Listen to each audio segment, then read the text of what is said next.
Welcome to this week's edition of Ask an MS Expert. I'm John Strum, and I'm the host of the Real Talk MS podcast. Each week, Real Talk MS reaches thousands of people in more than 90 countries around the world with the news that people affected by MS need to know. I'm also a non-scientist member of the International Progressive MS Alliance Scientific Steering Committee. I'm a district activist leader for the National MS Society, and I chair the Society's California Government Relations Advisory Committee.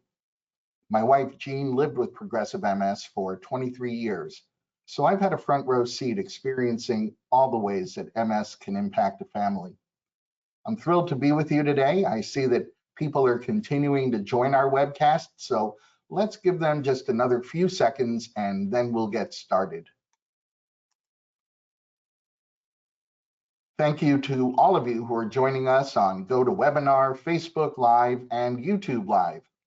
The MS Society's Ask an MS Expert webcast is designed to connect you with MS experts who are ready to answer your questions on the topics that impact people affected by MS every day.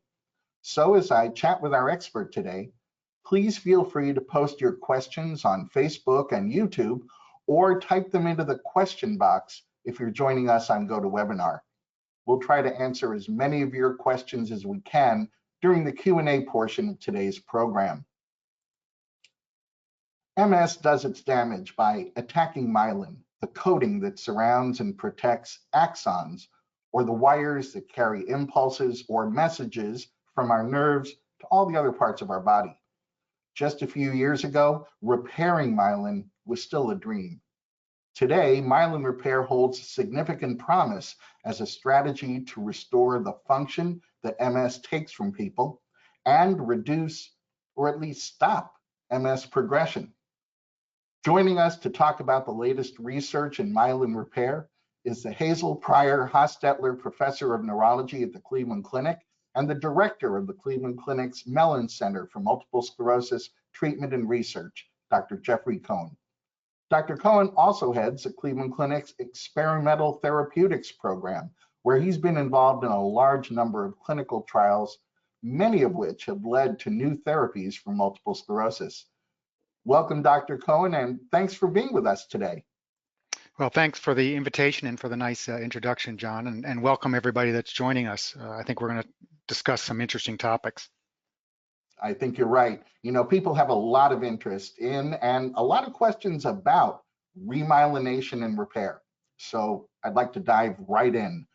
We know that remyelination does occur in people with MS, but it generally occurs earlier in the disease, and that myelin may not be as functional as the original myelin. Can you explain what happens in MS that causes demyelination and what limits or stops remyelination from happening naturally?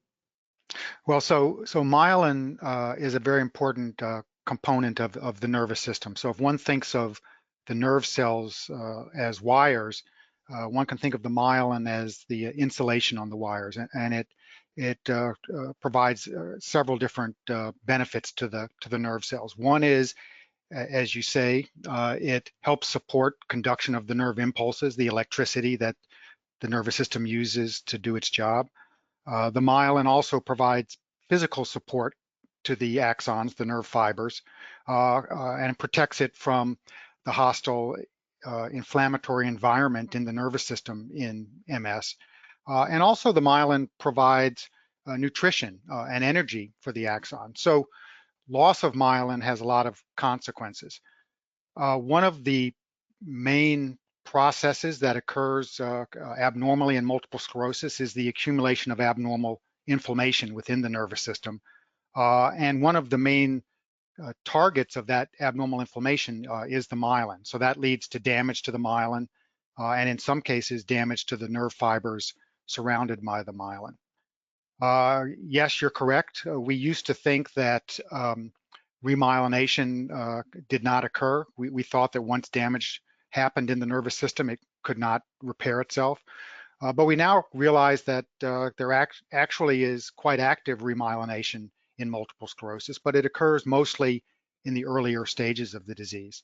One of the big mysteries is why that why the remyelination becomes less effective over time.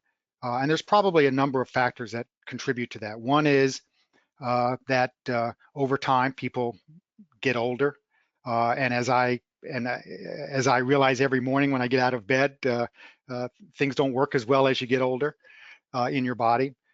Secondly, the abnormal inflammation that MS causes probably interferes with, not only causes the damage, but also interferes with the remyelination. And then third, over time, the damage that occurs in the nervous system leads to the formation of scars, just like everywhere else in the body. And those scars may also interfere with the remyelination.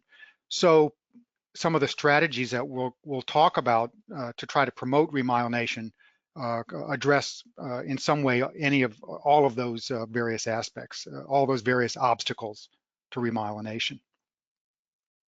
Today there are more than 20 disease-modifying therapy options for people with MS and 19 that target relapsing forms of MS. These therapies target inflammation and have been shown to limit new relapses, new inflammation in the brain, and progression and in the brain and spinal cord, and they delay or limit progression. In MS, there's damage and loss of myelin and nerve fibers, leading to progression and possible permanent damage. However, none of the disease-modifying therapies are known to aid in any remyelination or regeneration of what has been lost.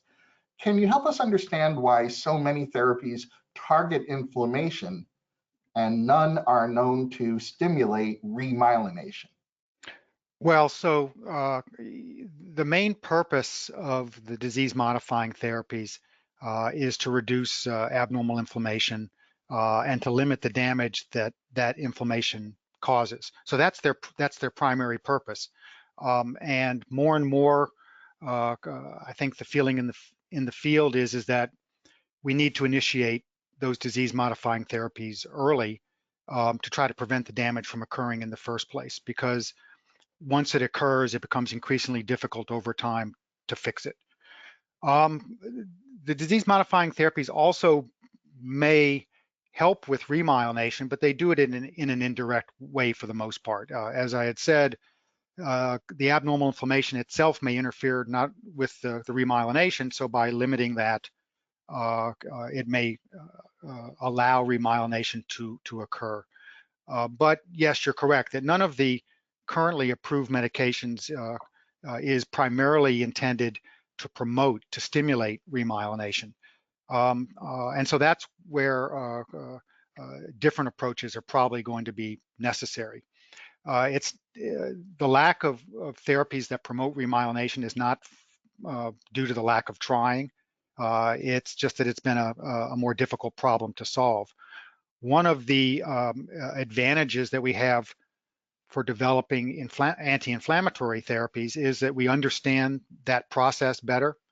And importantly, we have better ways of measuring when a medication is effective against reducing inflammation. So that facilitates development of therapies because one can do preliminary studies, see if you're on the right track, and then translate that into a more definitive trial that leads to approval of a medication. Conversely, we don't understand as well what interferes with remyelination, and we don't have as good of ways of measuring it. So that makes it much more difficult to develop new therapies. But there are a number of therapies that are being evaluated, and we're making some progress in that area. I was about to ask you whether there is research taking place now that's focused on remyelination. Oh, there's quite a lot of attention to that. We haven't had as many successes yet, and that's why it may seem like there's less activity. But in fact, among my peers, a lot of attention is being played to developing strategies that promote repair or slow progression. That's where a lot of the attention in the field, in fact, the research in terms of research has turned.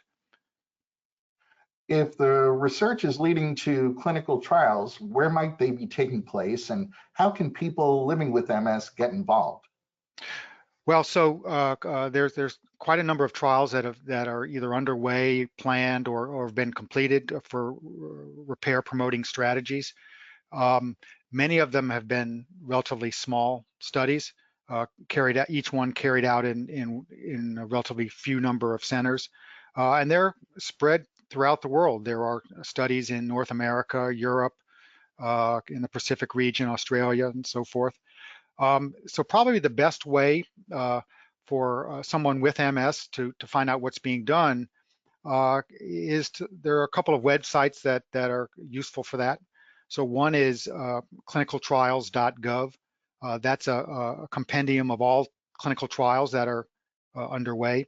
The National MS Society also helps provide information about trials that are ongoing or being planned. So those would be the two best places. And then one's care team, the neurologist, frequently will know whether something is in the works. Given all the work that's being done, do you see any remyelination treatments on the near horizon? Well, so I would say there's sort of two general categories or maybe three general categories of approaches that have been evaluated. One would be medications that stimulate the cells that make myelin. So they work through the naturally occurring myelin producing stem cells, the so-called oligodendrocyte progenitor cells. And there, people may have heard of some of these studies. So those medications include things like opicinumab, which is an antibody against LINGO. I'm not going to go into the details of what that is. Bexarotene, and then nanocrystalline gold, for example.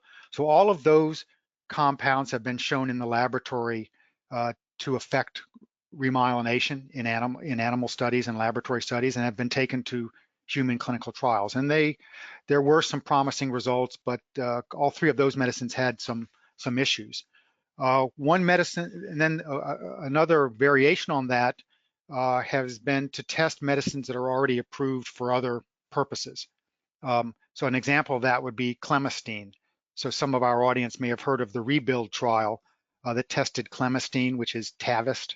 So that trial was done at University of California, San Francisco, and did show some indications of remyelination in the optic nerve. So that's the nerve that connects the eyeball to the brain, and it's a way that we frequently do preliminary studies of remyelinating strategies. So that's one category. A second category is stem cells, administering stem cells, and I think we'll talk some more about stem cells in the next segment. But that's been one of the other main approaches to trying to promote remyelination, has been to use stem cells. And then the third approach is electrical stimulation.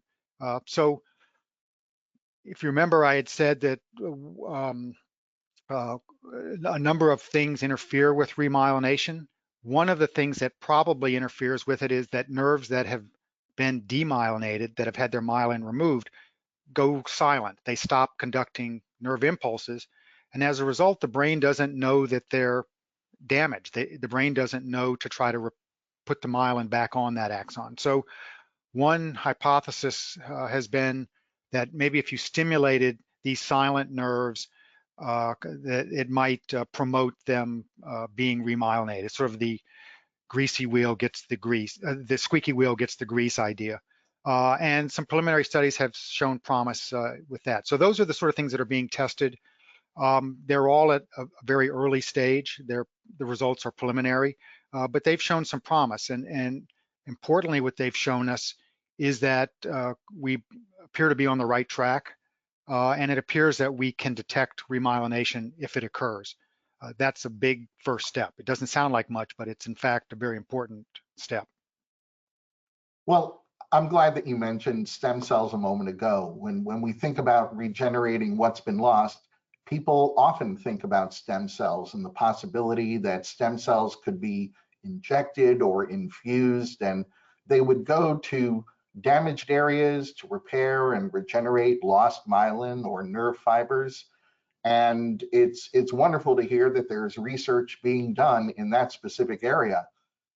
We got a question from Dawn, who wrote to tell us about a procedure for stem cell infusion that she heard about that's being done in Mexico. And she also read that there are other centers here in the US providing stem cell transplants for MS. Right. Is this something that Dawn should be considering?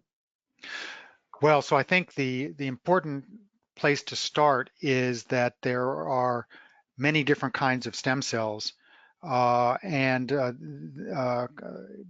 they differ in terms of where they are in the body, what their natural function is in the body, and how they might be used to treat MS, and how much we know about them. One cannot just talk about stem cells as a group. One has to talk about specific stem cell based approaches, or what we call cell-based therapies. So I believe the stem cell approach that Dawn is referring to is what's known as hematopoietic stem cell transplantation. There's a center in Mexico that's done a fair amount of that. And we'll talk about that in a minute. But that approach is mostly focusing on an anti-inflammatory benefit. The other sort of general purpose of stem cell therapies in multiple sclerosis is to promote repair. And that's a whole different kettle of fish. That's a different kind of stem cell approach with a different purpose, and it's at a different stage of what we know about it. So there are several kinds of stem cells that have been considered to try to promote repair, including remyelination in multiple sclerosis. The one would be embryonic stem cells. So those are the cells in the very early stages of the developing embryo, the fetus, the baby, and those are the stem cells that give rise ultimately to all the tissues of the body. And so there's been a lot of discussion of whether we could use embryonic stem cells to repair almost any kind of tissue damage, including damage in the nervous system. As you would expect, there are a number of sort of practical issues and ethical issues using embryonic stem cells. So there's still work being done with them, but most people have thought that there would be other kind of stem cells that might be more useful. One of the other problems with embryonic stem cells is making them do what you want, because they can turn into every kind of tissue of the body. Administering them and having them make myelin may not go as planned.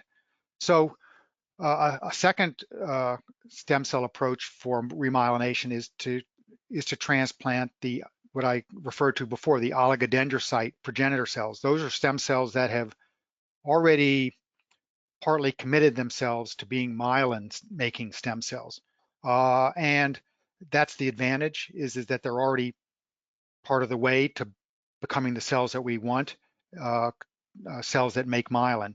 But they share many of the same practical and ethical issues as embryonic stem cells, because you need to obtain them from an embryo.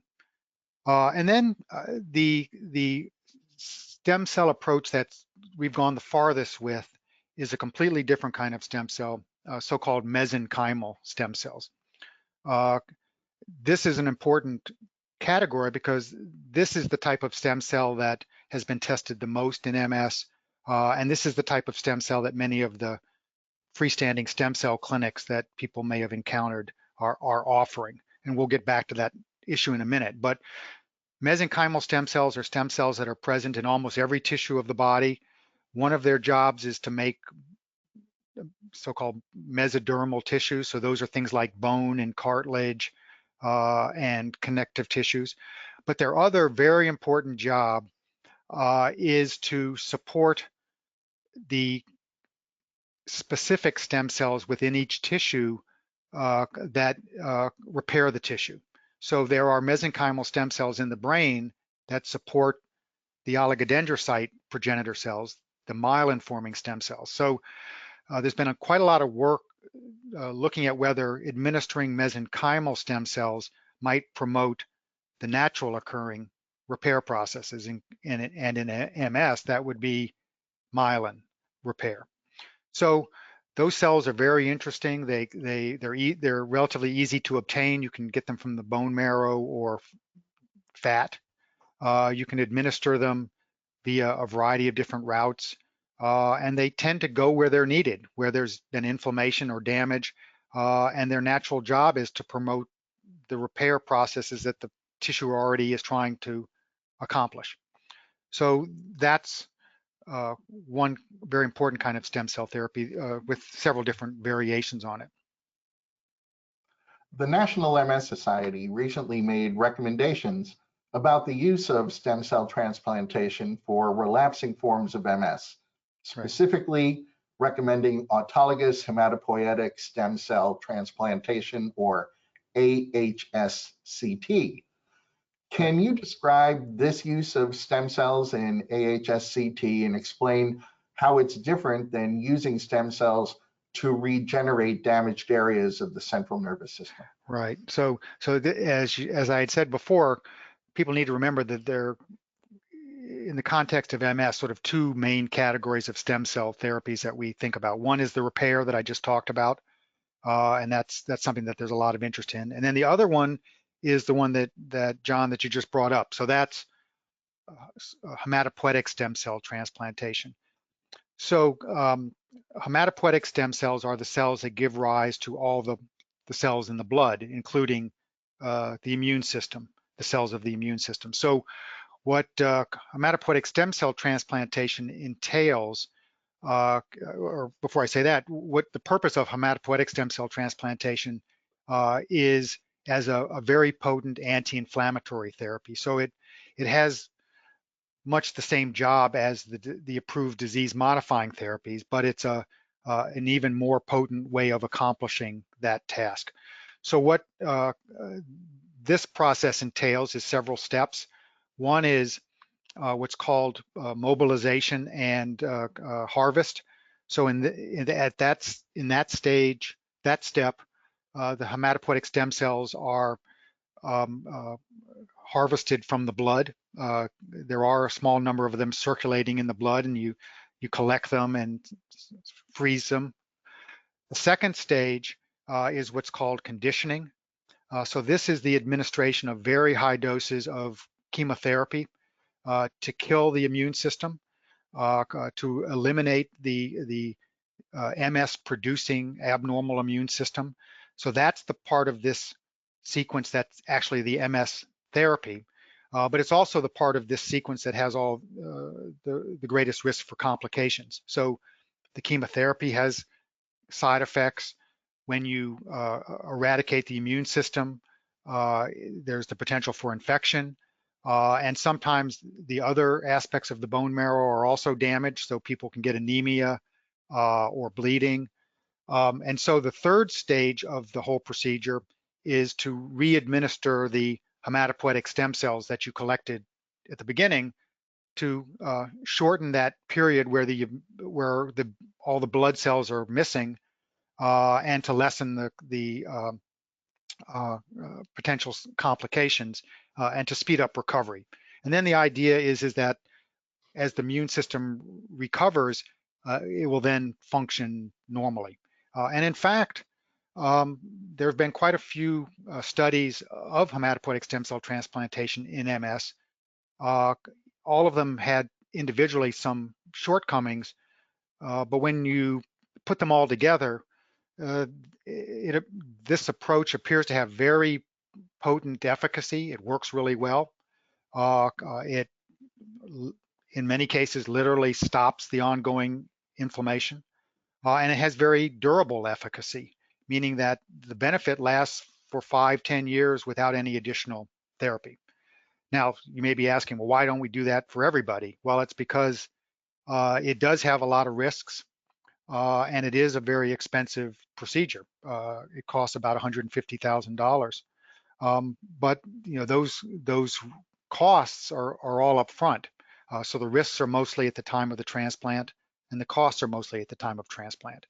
So that's that was the basis of the recommendation that recently was put out by the National MS Society, and there have been some other position statements that have said similar things, which is that for people with very active multiple sclerosis who have not achieved sufficient control with the available medications, that transplant is a reasonable option.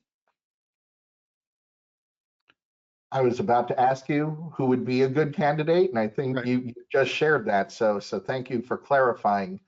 I think there's one other point to make. So the people that are probably the best candidates are people that are relatively young. Exactly the cutoff isn't clear, but maybe 50 years of age or less. People who have very active disease, meaning they're having continued relapses or active MRIs, and people that have not responded sufficiently to medications. And the reason for those criteria is that those are the people that are most likely to benefit, and those are the people for whom the risk is more reasonable. As people get older, have much more severe MS, who have not had recent relapses, they're less likely to benefit, unfortunately, and also more likely to have complications. So that's the reason for those criteria. Now, what we don't, so the recommendations that recently were put out specifically say that transplant's a reasonable option for people that have failed other therapies and really who have very few other options. What's a very important question is whether transplant is a reasonable alternative to our currently available highly effective therapies. And so there are a number of, there's I think 5 randomized studies now being conducted to address that question, to ask whether transplant is a good alternative to some of our infusion therapies. So, for example, so that's where that stands.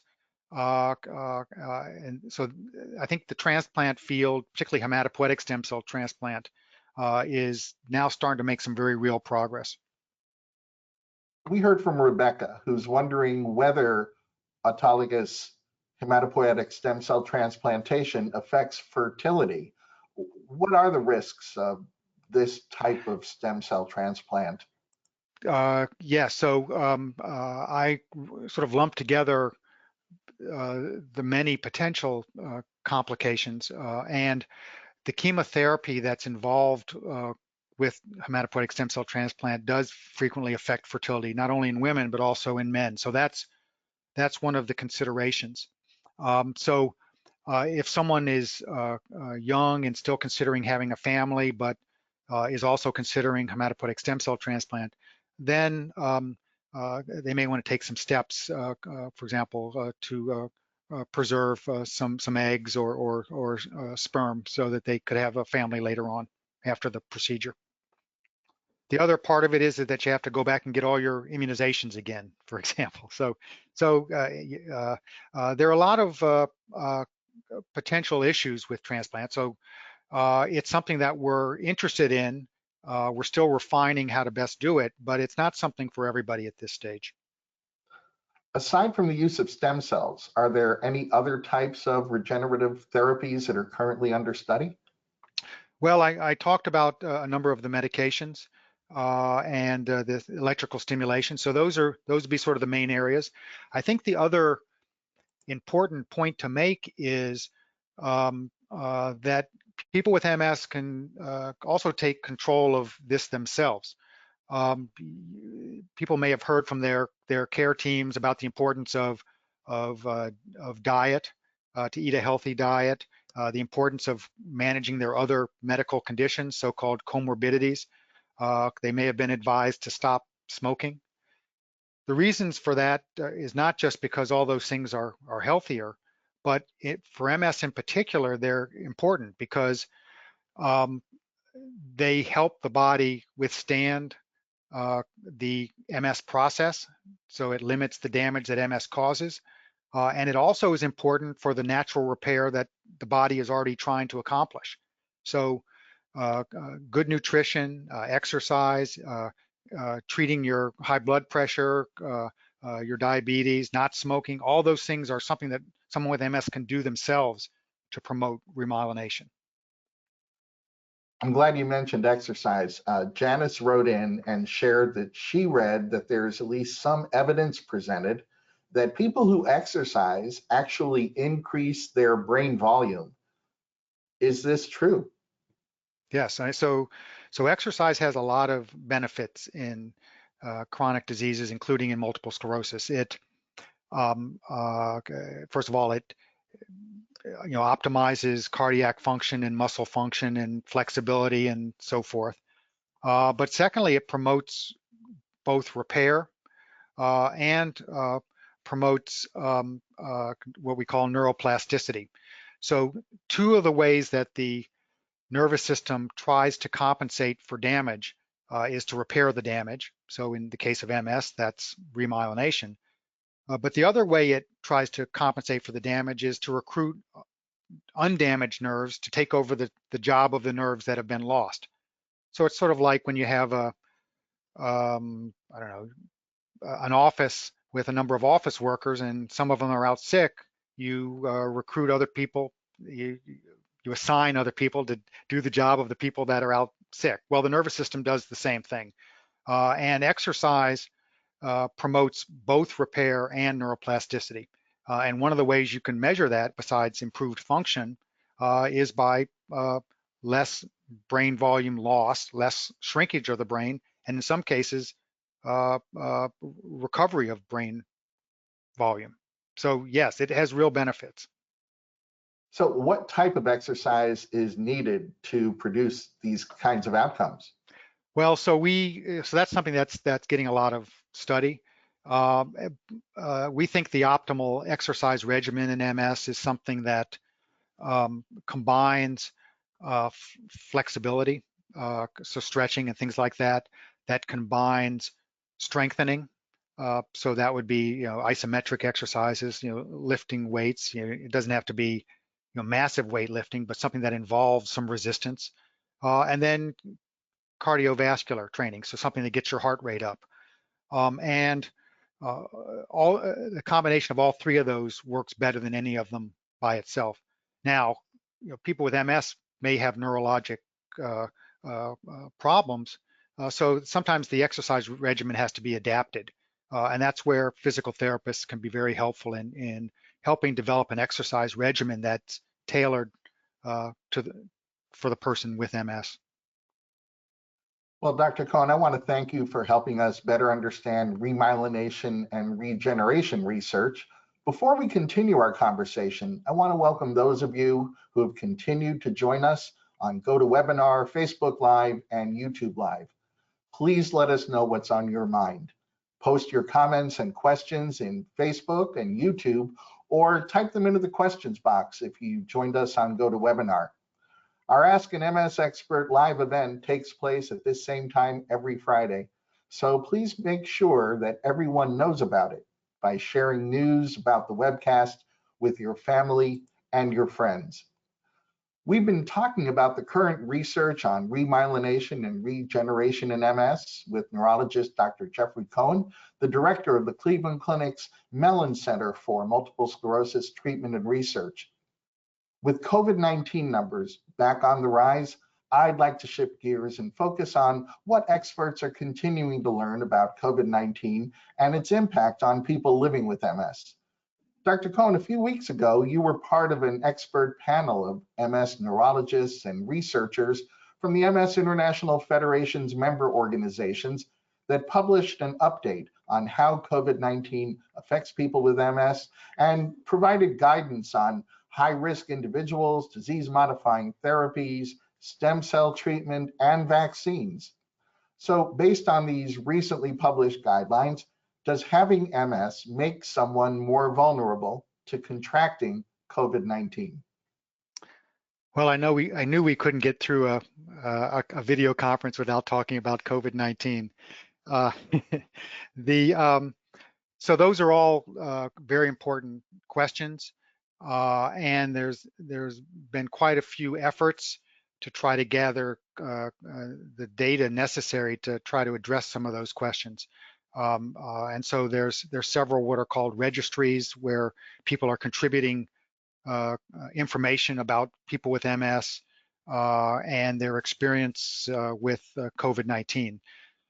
So there still are some unanswered questions, and we're still learning about COVID-19 and multiple sclerosis, but there is some information that's already emerging. So one point that's, I think, very reassuring is that having MS per se and our MS medications in general as a group don't appear to make people more susceptible to catching COVID-19 and don't make people at higher risk for severe COVID-19 or complications from it. Now, there are some qualifications. So for medicines as a group, they don't appear to increase the risk, but there may be some differences between the medications. All of the medications work by affecting the immune system, and they do it via different mechanisms, and they have different durations of how long they have those effects. And there's been some indication in some studies that the CD19, the anti-CD20 treatments, so that would be treatments such as ocrelizumab, rituxan or rituximab, Kesimpta, ofatumumab, may increase the risk for more severe COVID-19. But I would say a couple of important points are that some studies, but not others, have indicated that. So it's not been a consistent result. The increased risk has been small, and the overall risk of a severe outcome of COVID-19 has been very modest. So in general, our approach at the Mellen Center has been to not make major changes in how we're treating multiple sclerosis in terms of medication. So we're, for the most part, not delaying starting treatment, and for the most part, not stopping or altering treatment that someone's already on. And if we need to change therapy, we're mostly changing therapy as we otherwise would have. Although we do, of course, individualize it to each patient's situation. Are there some key recommendations you can share that might help people reduce the risk of contracting COVID-19? Right. So one of the things we've learned from those registry studies that I referred to is that for the most part, the risk factors for getting COVID-19 and for having a severe outcome from COVID-19 among people with MS are the same risk factors as for everybody else. So they include things like being a man, that in this case, that's a disadvantage, older age, having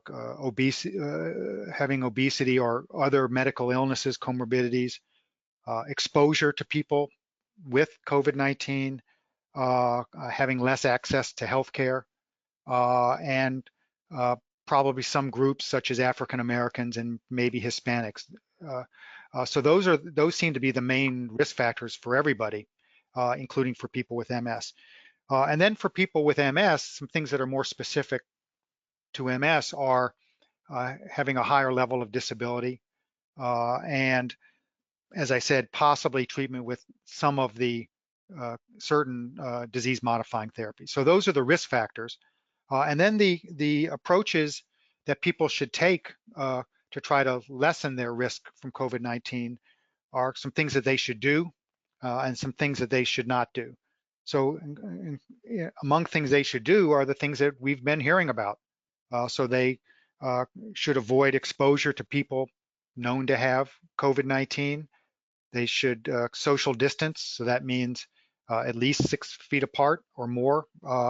They should avoid enclosed spaces, particularly indoor spaces where ventilation is not adequate, and they should wear a mask not only do we wear masks to protect other people so we don't spread our germs to them, but there are now a number of indications that wearing a mask also protects you. It lowers your risk of exposure, and if you are exposed, it lessens the amount of exposure.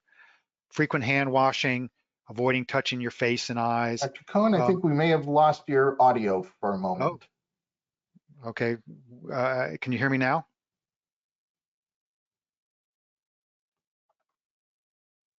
How about now? Can you hear me? I can, yes. What was the last thing that you heard me say?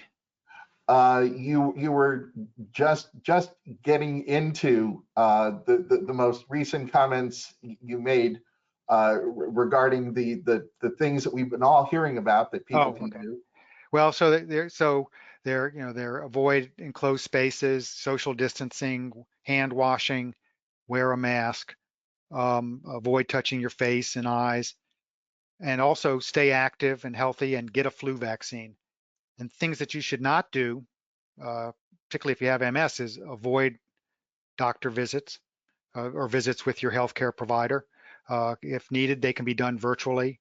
You should not stop or avoid disease treatment without discussing that with your care team. And you should not stop things like physical therapy or health psychology or those sorts of things. What we're learning is that yes, people with MS are at risk for getting COVID-19 like all of us, but MS is a more immediate risk for most people with MS. A few moments ago, we were talking about hematopoietic stem cell therapy for relapsing MS. Is there any advice for people who have recently undergone or are planning to undergo AHSCT? Well, part of that procedure is that if you remember, there's a period after the conditioning where the immune and after the transplant where the immune system and the rest of the blood forming cells have not yet recovered. So during that period, people are more susceptible to infection. So usually people are in the hospital for the first several weeks, maybe a month after that, and then they're in isolation at home for another month or two. So if someone's just undergone hematopoietic stem cell transplant, they may want to prolong that isolation period. Generally, the transplant units are very strict, so they're pretty good at limiting infections. But it's once you get out of the hospital that you have to be careful. And then I guess the other point I would make is that people should consider whether a transplant is really necessary during this somewhat uncertain time. Are there any special considerations for people with MS regarding the use of steroids during the pandemic? So there have been some indications that some people with MS that had more severe outcomes from COVID-19 had recently received a course of steroids. So I don't think it's necessary to avoid steroids if one needs it, but that's the key phrase, is that I would not administer them unless they're needed. So if people are having a relapse and they need steroids, then I would proceed, and they just need to be more careful about not getting exposed to COVID-19. But I would not, people should not use steroids capriciously. You actually answered my next question a few moments ago, answering a different question, but we get so many questions on this. It's the question that pops up over and over again this time of year. So I'm going to circle back to it one more time. Should people with MS get a flu vaccine? The short answer is yes. It's been, one of the worries is always that a vaccine might activate MS. That's been looked at several times, and that thankfully appears not to be the case. And the flu is serious, and the flu during a COVID-19 pandemic is also serious. So we're encouraging our people that we follow with MS to get a flu vaccine. I'm wondering whether the updated MSIF guidelines include any recommendations about a potential COVID-19 vaccine. Right. So we're all very anxiously awaiting the arrival of a COVID-19 vaccine. So it's at this point, we don't know when that's going to happen. and we don't know the specifics of the vaccine. In fact, there'll probably be several vaccines. So right now, it's hard to make recommendations specifically related to a COVID-19 vaccine, but once one becomes available, we'll know more about it and we will make further recommendations. There is a consideration that's gotten a lot of discussion about whether some of the MS disease therapies might interfere with someone's ability to generate immunity after getting COVID-19 or after getting a COVID-19 vaccine. That's something that will have to get examined. But right now, we're awaiting the vaccine and forging ahead with MS therapy as we would otherwise. We've covered an awful lot of important information today, so I'm hoping you'll share the top 3 takeaway messages that you'd like our audience to keep in mind. So I'm going to emphasize 3 things. One is that there are a variety of approaches to remyelination that are under investigation. These include stem cell approaches, medications, electrical stimulation, and so forth. There are a lot of technical hurdles that we're going to have to overcome before we solve that problem. So that's one. But I want to reassure the audience that there's a lot of attention being put to developing repair strategies. The second key take home is that there are many kinds of stem cell therapies. They have different purposes. They have different issues. One cannot just talk about stem cells in general. One has to talk about specific types of stem cell therapy. The stem cell approach that we probably know the most about is hematopoietic stem cell transplantation. It's probably a very useful option for some people with MS, but it's not at the moment something that we're advising in general. And then the third take-home message is that I would say in a nutshell that for most people with MS, their MS is a bigger risk than COVID-19. But of course, we all need to be careful about COVID-19. Well, thank you, Dr. Cohen, for sharing your expertise on these topics. Now I'd like to continue taking more of the questions that our audience has for you. This is one that you've also started to answer, asked a little differently. Michelle has reached out and said she'd like to hear about outcomes of stem cell therapy in people aged 50 and over, and for those whose lesions first presented in the spinal cord. What can you tell us about the efficacy of stem cell transplants in these populations? Right, so maybe I'll do those in reverse order. So at this point, at least hematopoietic stem cell transplantation, the location of the lesions is not so key. We think that it'll be effective in preventing new lesions in any of the locations that can be involved in MS. The first part of the question sort of speaks to who is most likely to benefit and who's at more risk for complications from hematopoietic stem cell transplantation. And that's where age becomes important because older people are less likely to benefit. They, as a group, tend to have less of the aspect of MS that approach treats, which is the frequent development of new inflammatory lesions. And because they're older and tend to have a greater number of other illnesses, they're at greater risk for complications from the procedure. So that's why the ongoing trials, for example, have limited the upper age limit to less than 50 years of age. And that's why in general, we're not recommending that approach for older people with more severe progressive disability. But as we learn more about the procedure, we may be able to fine tune that. I want to reassure people that these are not arbitrary rules. They're what we've learned from our prior experience. Now, the person who submitted this question didn't submit their name, but I think many of our listeners can relate. They wrote, "My husband was diagnosed with MS in April, and his doctor is not putting him on medication because of COVID-19. Is this okay? Now, we know you can't comment specifically on whether this individual should be started on a disease-modifying therapy, but Dr. Cohen, can you speak to the safety of starting a new disease-modifying therapy during COVID-19? Well, I can say that our general approach at the Mellen MS Center has been to start therapy once we're sure of the diagnosis in most people, and we've continued to do that even during the pandemic.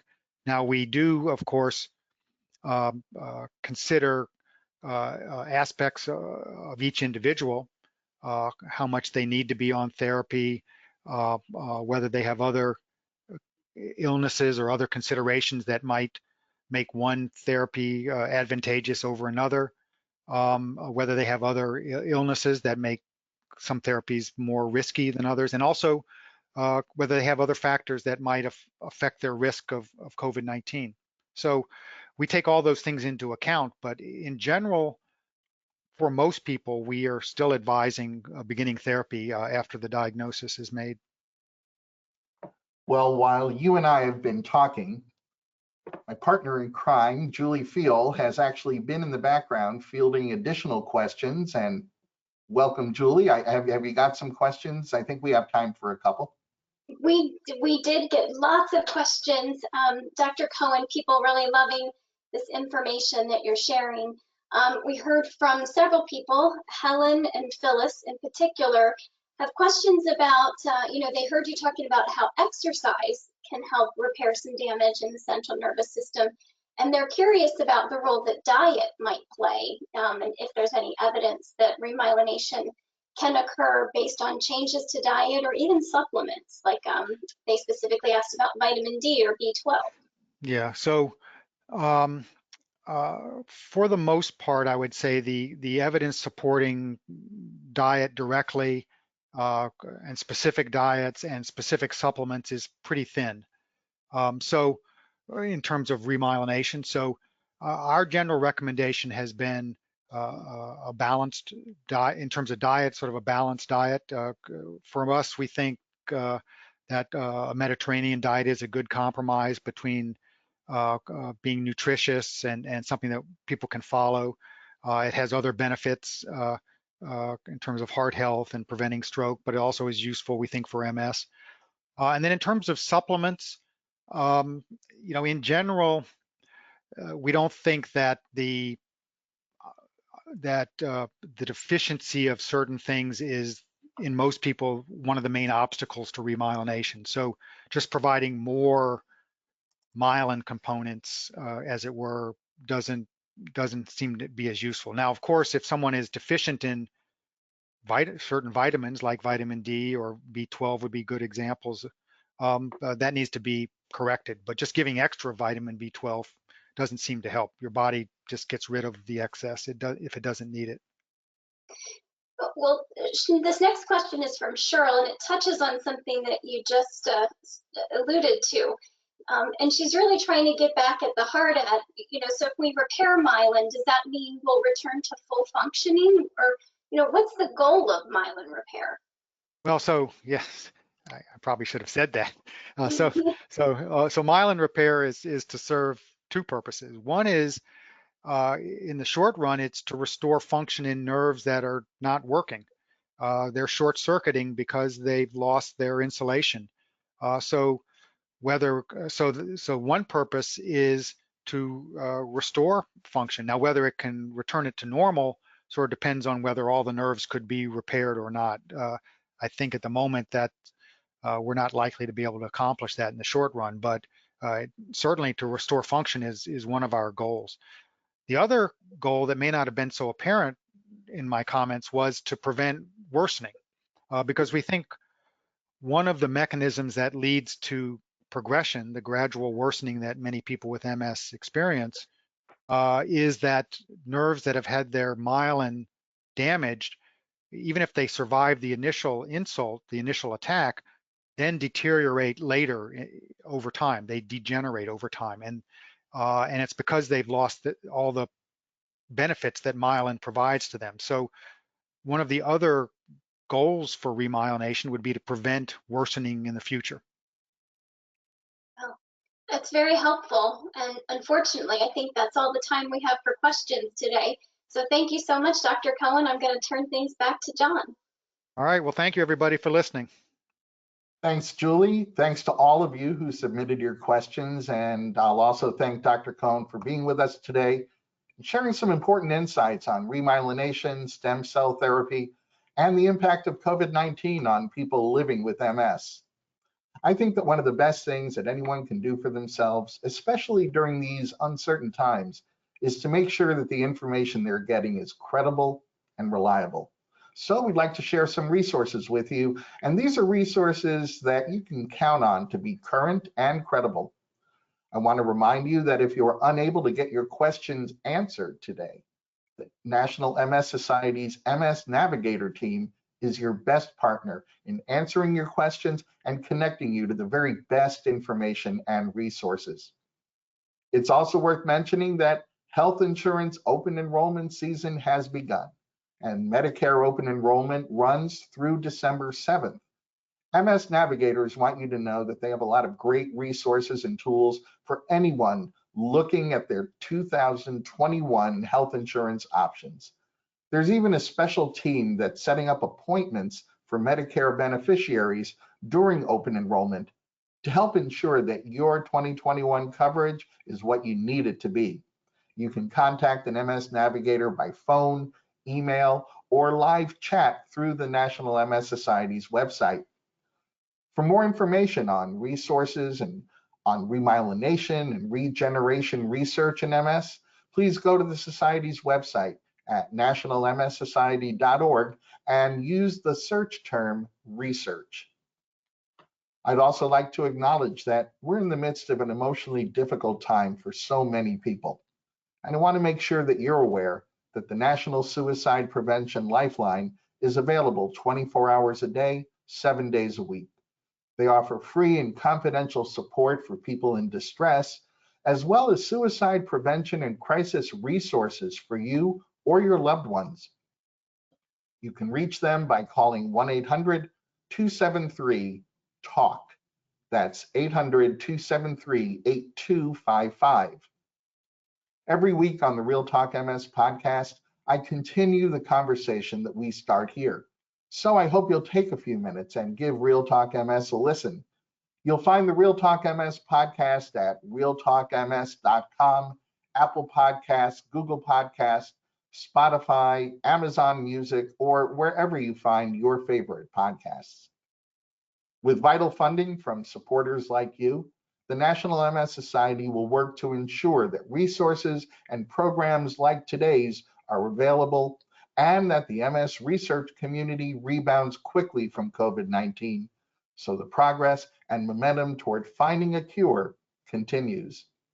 As you're able, please make a donation to the Society's COVID-19 Response Fund by texting the word GIVE to 68686, and you'll get a link right to the MS Society's COVID-19 Response Fund webpage. I hope you'll consider contributing today. You can connect with the National MS Society on Facebook, Instagram, Twitter, YouTube, and LinkedIn. And please make sure you're on the Society's mailing list so you'll continue to receive the latest information on MS research and updates on upcoming programs like this one. I'd like to thank Dr. Jeffrey Cohen for joining us today, and I'd like to thank everyone who's joined us for your great questions. Please remember that a recording of this webinar is going to be available for your review on the Society's website at nationalmssociety.org/MSexpert. And now we have a favor to ask each of you. Getting your feedback on today's webinar is important. So you'll see a survey pop up in a moment when we close out the webinar. And if you're watching on Facebook Live, you'll see a link to that survey pinned to the comments section. And on YouTube, you'll find that link in the program description. Completing the survey makes a real difference. The information you provide helps us continuously improve, and it helps shape future programs. The survey takes just 1 minute, so I hope you'll take a minute and fill it out. On behalf of Dr. Jeffrey Cohen and the National MS Society, I want to thank you once again for joining us. Please stay safe and make healthy choices.